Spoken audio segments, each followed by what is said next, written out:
All right, that's up next one. That's what's going to happen. Welcome to the collision. He's Etan Thomas, 11-year NBA vet, multiple-time author, poet, award-winning dude. We also have Chuck Modiano, the man in the streets, who's acquiring enough footage to build a towering inferno of a documentary. That's going to happen too. Hey, Etan. Hey, Chuck. We're gathering here for an emergency collision to discuss a couple of key points. The first is last night, and I'm talking about Friday night's debut of Shedeur Sanders playing for the Browns, starting that preseason game against the Carolina Panthers. Second thing we want to talk about are recent stories about former NBA coach and former NBA Coach of the Year, George Karl, that Etan wants to share with us. But so much to say about Shedeur Sanders. I know I have a lot to say about Shedeur Sanders. I'll start with just the stat line, then throw it to Etan. Played about a little more than half of football last night. Against the Panthers. Like I said, it was yesterday, Friday. Today is Saturday. Sanders went 14 for 23 for 138 yards, 2 touchdowns, 0 picks, about 3 drops in there too, and looked extremely cool, extremely calm, extremely confident, and does what he does, which is throw dots. Interesting thing. Everybody's talking about it right now. Throw it to you, Etan, first for your thoughts.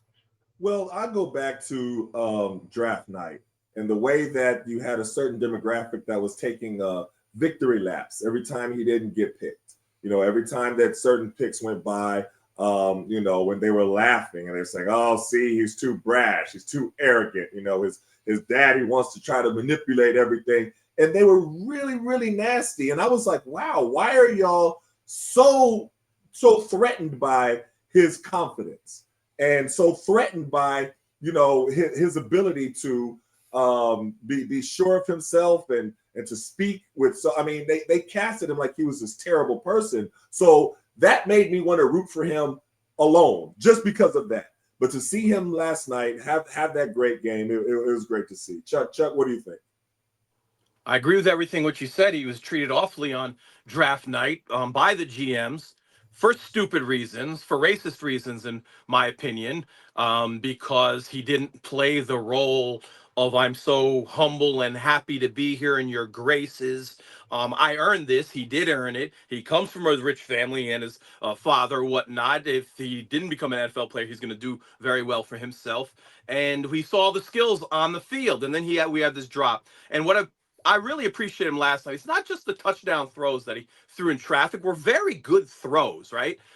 So you're going to see replays of his good throws. But sometimes you have to look at the throws that aren't working out, that didn't have success. What can you pull from that? So he had a couple misses where he rolled out of the pocket, he evaded tacklers, and maybe threw it a little bit high.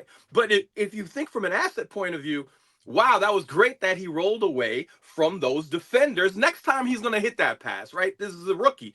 He's never played with anyone before.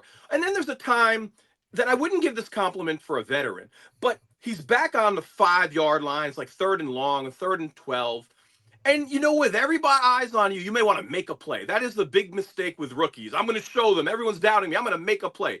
He throws a 6-yard out. It's 4th down. You're up by a touchdown. He gave the punter more room. Going to kick the ball. And what I'm saying is we throw around words like poise, and he looked like a veteran, but he had plays that were literally veteran plays. He seemed very mature, not like a rookie, and he had every reason to look like a rookie with all these eyes on him and wanting to maybe make a big splash. So he did very well, but he did it with what the game gave him. And for those reasons, I have very high marks for him. A couple things to add to that. Three big points, if I may. I mean, the first is, as we have this convo, of course, we also have to remember game 1, preseason, playing the Carolina Panthers and their defense. I mean, let's give him the time to grow over some weeks. I don't want to overstate 14 for 23 for 138 yards with 2 touchdowns either. Second point is what impressed me so much about what he did, though, and it really did impress me, is that it seemed like everybody, both supporters of him and people who are looking him to fail, were losing their minds before this game. This should have just been a game one preseason. A couple of the backups are banged up. You're not going to wheel out 48-year-old Flacco. So, of course, you know, you're going to let Shedeur start. And they even brought in former Ravens backup Tyler Snoop Huntley to be his backup. So, you know, it just gives you an idea that their quarterback room's a little banged up, all that stuff. And there were all these people saying, you know, you could see it, that they wanted Shedeur to fail, that they wanted this to be like watching a car accident. Like you turn it on and then it's, you see, we were right. 5th round, speeding tickets, Dion, like whatever words they want to throw down, because it's all about creating this mythology of what a quarterback is supposed to look like and how a quarterback is supposed to act, which is very, very, very rooted in, I think, a white patriarchal United States culture. And so when someone comes who breaks from that norm, it's like a lot of these dudes, their brains break. Like Lamar Jackson, who just had the first season in history with over 40 touchdowns thrown and less than 5 picks. That had never happened before. That was the guy they wanted to turn into a receiver. You know, it's like, I mean, and these are not stupid people, but racial blindness makes you stupid. You know, like no one's going to say Bill Polian doesn't really know anything about football because he had that analysis that Lamar shouldn't be a quarterback.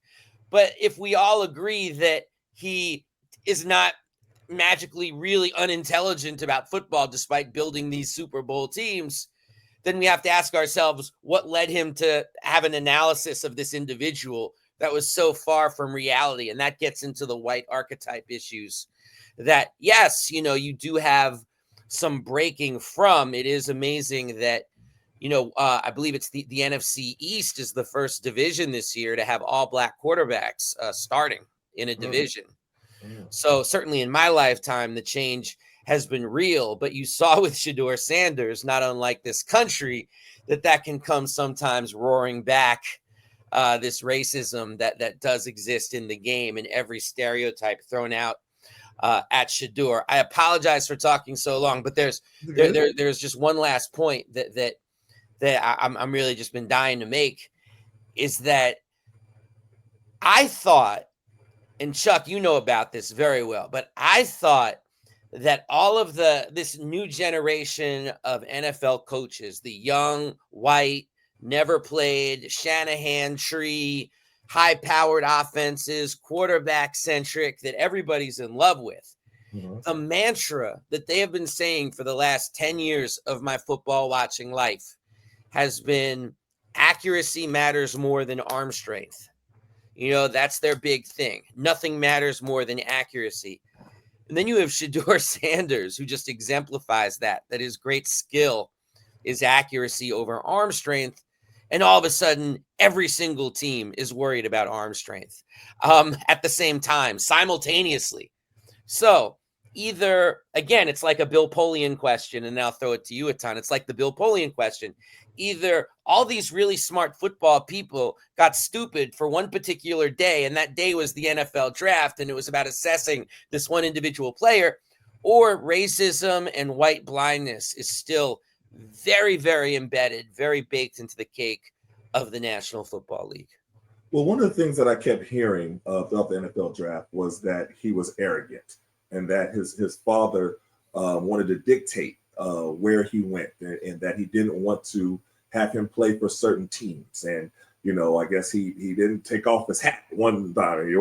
He didn't bow down and say how thankful he was to one team. I get all these different things. And I'm like, do you require that of white quarterbacks? Is that usually what you require for them to do? To just bow down and say how thankful and how grateful they are to come to be here, and, you know, whatever you want me to do, that I'll do, and, you know, thank you, and, you know, I've come from nothing, and without you, my life would be terrible. That's what you're accustomed to, but that's not the case with him. And it's just interesting. I want you to, you know, break it down. I'm sure both of you can break it down for me. What happened with the Mannings during their draft, and the way that their father made it abundantly clear where they wanted to go and where he didn't want to go. And he did receive some backlash. I'm saying that very clearly, but it wasn't the same level of demonization that Shedeur and Deion Sanders experience. Tell me if I'm wrong. Now I'm going to tell you you're wrong. I was about to say, bring up what you said. You were the Mannings, right? Eli Yeah, Manning, for those yeah. people who don't know, is supposed to go to the Chargers. John Elway did the same thing. Jack Elway was his father, and they used their leverage. And, it didn't make them drop in the draft. It really didn't. These are number one picks, and they were talking about Shedeur Sanders is in the top three. This is what we were talking about for months. And all of a sudden, Deion is a problem in a way that Archie Manning was not. So I do believe most of his fall is racism. And I do believe there's another factor that is relative that I think played a role. And it is this: Deion Sanders has said on record he wants to be a coach in the NFL. Now, if I'm not a strong coach type who's been around, who has stats, I'm a new coach, and I pick Shedeur Sanders and I fail, and I'm worried they're going to get Deion next year. I wouldn't be surprised if a few teams that coach doing the input would say something to not want Shedeur Sanders because really they want to keep their own job. I'm not saying that's the number one reason, but I'm saying that played a little bit of a role in a slide that big. It might be the difference between a third round into the fifth round, right? And in every way possible, though, he was treated differently. And it was really what you said. They want humble. They want, we love you. You changed my life. You're a father figure. All those things that they like to show on ESPN. But you know what? He has a very strong father. He doesn't need them. And they're not used to that. And there's nothing wrong with his confidence. That's what we call it. It's called confidence. They like a power dynamic. And he's not giving into that power dynamic. Can he throw the football or can he not throw the football? Can he hit the receivers or can he not hit the receivers? Is he accurate or is he not accurate? But you had a different father. You didn't like his demeanor, so you changed the rules. Well, I think, Chuck, you left out one important quarterback attribute that gets to the fulcrum of this, which is leadership. Because there have been a lot of people who meet your descriptions. You think of people like Jeff George, for example, who were just terrible leaders. Yeah. And it undermined all of their physical skills. And this is where it's like that painting where two people see two different things. It's like, okay, let's talk about leadership in Shedeur Sanders. Like, I will look at that and I will say, wow, he went to Jackson State and turned around an HBCU. Whoa, he goes to Colorado and under an incredibly bright national spotlight with everything that Deion brings. Not only was he the player of the year in his conference, not only did he break over 100 Colorado records for a quarterback, not only did he do all that, he did it with a statistically horrible offensive line and no running game. And still historically accurate while running around for his life. And you saw a little bit of that in the game last night.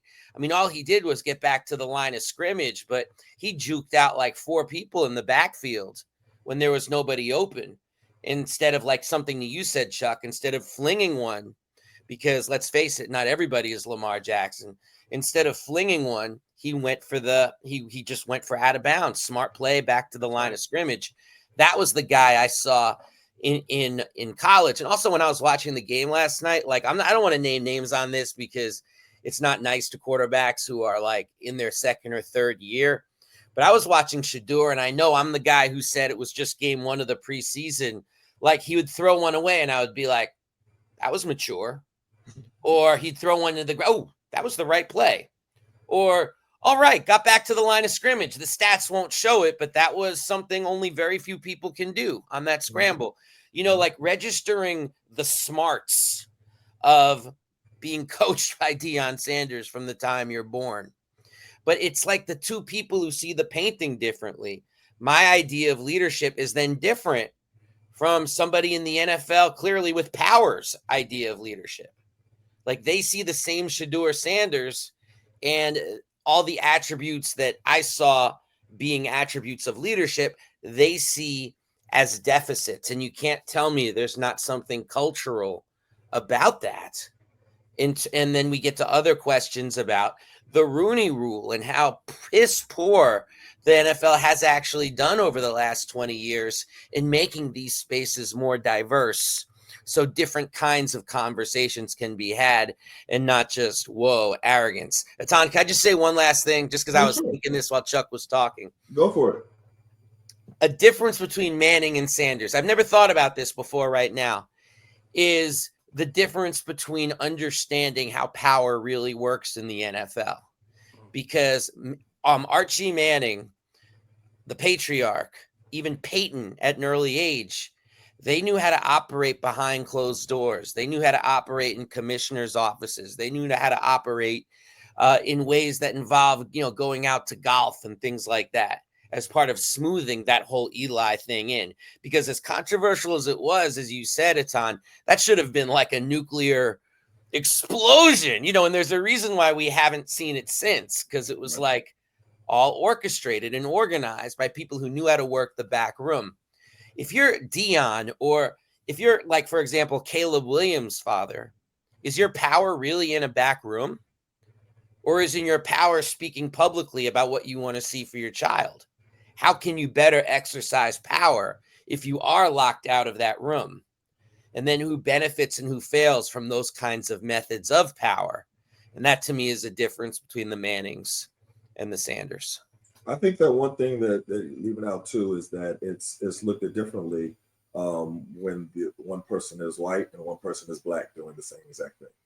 That's a big difference. It's not looked at as egregious or offensive by a lot of mainstream America when they see the Mannings do it.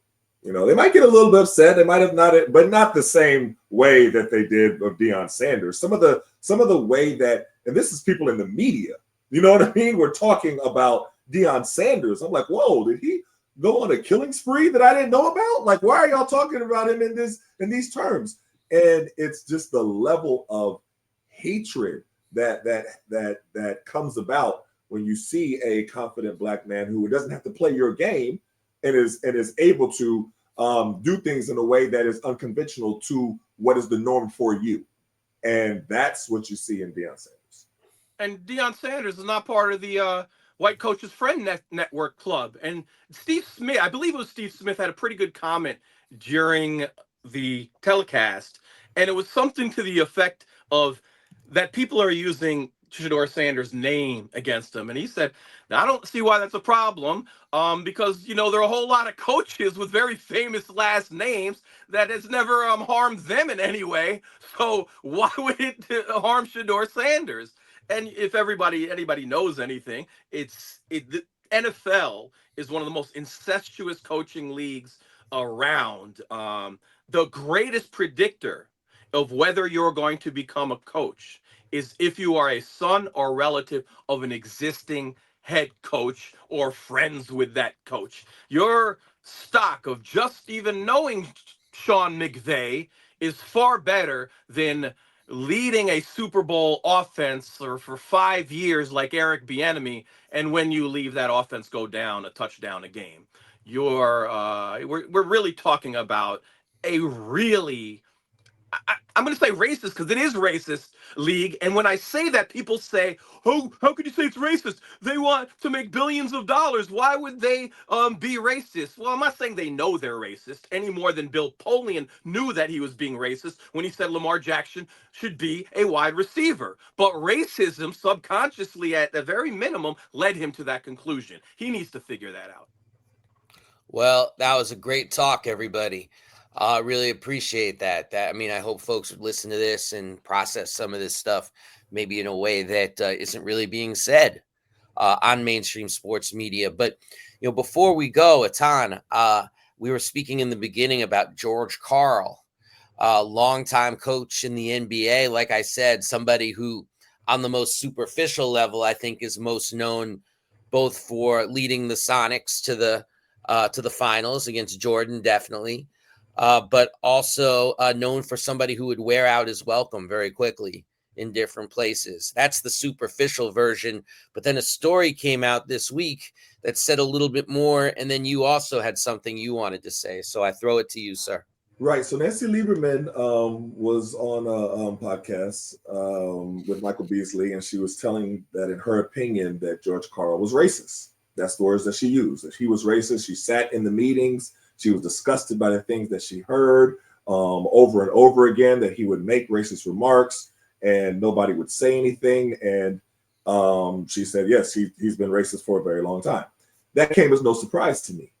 But also, I have heard a lot of different players make accusations about him being racist. Carmelo Anthony, Kenyon Martin. You have his run-ins with DeMarcus Cousins. He actually had an issue with Ray Allen. Who has a problem with Ray Allen? I haven't heard Ray Allen have an issue with anybody in the NBA ever, to be honest with you, as far as the coaching staff. But there was something that I remembered once I read this, and I was coming out of the draft. So this is going back to 2000, and I'm working out. So when you come out the draft, you're working out for different teams. I was working out for Milwaukee, in their facility. So there's a few guys that were there working out with me. I think it was like Jamal McGlure and a few other guys. And I remember George Karl coming down the steps, walking down the steps looking like Boss Hogg. You remember Boss Hogg from that? Y'all might not know that reference, but Boss Hogg from the Dukes of Hazzard. That's how he walking down, and just with this arrogance, and he had, you know what I mean, his clipboard and he's twirling his pencil, and so he said, "Hey, where's the fat black kid?" And I looked. He was like, "Well, is he somewhere, eating some chicken, or just somewhere greasy? Get his fat butt out here so we can run that chicken grease off." And I looked and I said, "Is that the way that he talking about?" And he was talking about tractor trailer. Now, I heard this with my own ears. Yeah. And so I looked at some of the other guys, and they all shaking their head, and the different, equipment people and the different coaches, they're shaking their head and like doing like this. And I remember I called my agent, tell him, I was like, "Tell them not to draft me. Like, if I step down to here, this would not work. I would not go well with this. And this is the norm for him. Tell him not to even draft me." So then later on, when I heard the things that Kenyon Martin was saying, when I saw the things that Carmelo was saying, I always remembered what I saw that during those draft workouts. So none of this surprises me. Now, I am glad that Nancy Lieberman has put it out into the forefront because, as you know, it reverberates differently with white America when they see a white face say it.